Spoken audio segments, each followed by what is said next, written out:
നമസ്കാരം, പ്രവാസി മലയാളിയിലേക്ക് സ്വാഗതം.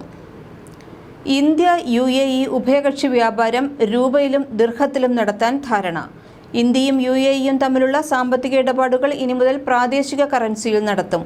ഉഭയകക്ഷി വ്യാപാരങ്ങളിൽ ഇന്ത്യൻ രൂപയും UAE ദിർഹവും വിനിമയത്തിനുപയോഗിക്കാനുള്ള സുപ്രധാന കരാറിൽ ഇരു രാജ്യങ്ങളും ഒപ്പുവെച്ചു.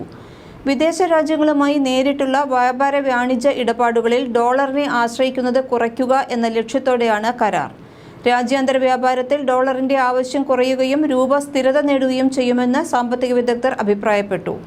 പ്രധാനമന്ത്രി നരേന്ദ്രമോദിയുടെ UAE സന്ദർശനത്തിന്റെ ഭാഗമായാണ് ചരിത്ര തീരുമാനം. പ്രധാനമന്ത്രി നരേന്ദ്രമോദിയുടെ UAE സന്ദർശനത്തിന്റെ ഭാഗമായി president Sheikh Mohammed bin Zayed Al നഹ്യാനുമായി നടത്തിയ കൂടിക്കാഴ്ചയിലാണ് പരസ്പരം സഹകരണം ശക്തിപ്പെടുത്താനുള്ള വിവിധ കരാറുകളിലും ധാരണാപത്രങ്ങളിലും ഇരു രാജ്യങ്ങളും ഒപ്പുവെച്ചത്. കരാറിന്റെ ഭാഗമായി ആദ്യ വ്യാപാരം ഇന്ത്യൻ രൂപയിൽ ഇന്നലെ നടന്നു. UAEയിലെ സ്വർണ്ണ കയറ്റുമതി സ്ഥാപനമായ PK ഇന്റർമാർക്ക് 25 കിലോ സ്വർണം 12.84 കോടി രൂപയ്ക്ക് ഇന്ത്യയിലേക്ക് അയച്ചു. യെസ് ബാങ്ക് വഴിയായിരുന്നു ഇടപാട്.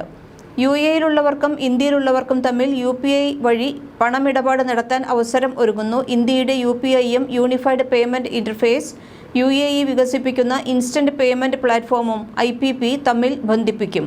ഇത് സംബന്ധിച്ച കരാറിലും ഒപ്പുവെച്ചു. ഇന്ത്യയിൽ ഒരാൾക്ക് UPI വഴി പണമയക്കുന്ന അതേ വേഗത്തിൽ തന്നെ UAEയിലെ ബാങ്ക് അക്കൗണ്ടും ഫോൺ നമ്പറും ഉള്ളവർക്കും അയക്കാനാകുന്നതാണ് മെച്ചം.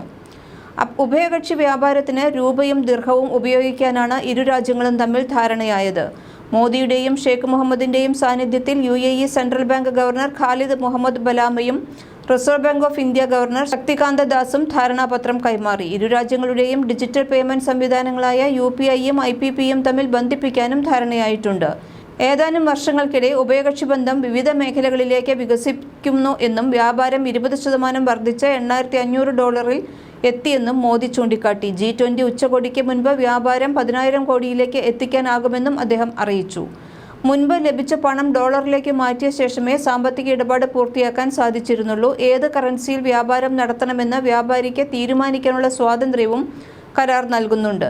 തുക കൈമാറുമ്പോൾ കറൻസി വിനിമയത്തിന് ഈടാക്കുന്ന നിരക്ക് പുതിയ കരാറിലൂടെ ഒഴിവായി. കഴിഞ്ഞ വർഷം ഇന്ത്യയും UAEയും തമ്മിൽ $2,000 കോടി വ്യാപാരമാണ് നടന്നത്.